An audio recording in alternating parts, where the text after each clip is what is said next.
যারা গতকাল ওখানে উপস্থিত ছিলেন, যারা মাননীয় হাইকোর্টের যে ডাইরেকশন ছিল সেটা ভায়োলেট করেছেন, যারা পুলিশকে অ্যাসল্ট করেছেন, যারা পুলিশকে থ্রেট করেছেন, যারা গভর্নমেন্ট প্রপার্টিকে ড্যামেজ করেছেন, যারা প্রাইভেট প্রপার্টিকে ড্যামেজ করেছেন, ওদেরকে চিহ্নিত করা হচ্ছে অ্যান্ড ডেফিনেটলি ওদের নাম এফআইআর থাকবে।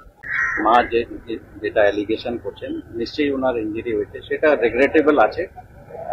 এটা অ্যাকচুয়ালি হওয়া উচিত নেই, কিন্তু কেন হলো, কি কারণে হলো, পুলিশের যেটা অ্যালিগেশন হচ্ছে যে পুলিশ মেরেছে, সেই অ্যালিগেশন সত্যি কি মিথ্যা, এগুলো সব অ্যাঙ্গেল দেখা হচ্ছে।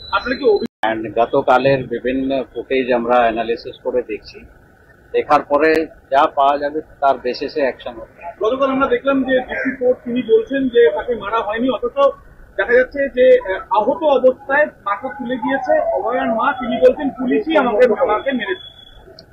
এটা সাবজেক্ট টু ইনভেস্টিগেশন আছে। CCTV footage, video footage, body ক্যামেরার ফুটেজ, ওখানে ড্রোন থেকে সার্ভেলেন্স হচ্ছিল তার ফুটেজ দেখা হচ্ছে, বিভিন্ন অ্যাঙ্গেল থেকে ফুটেজ দেখা হচ্ছে।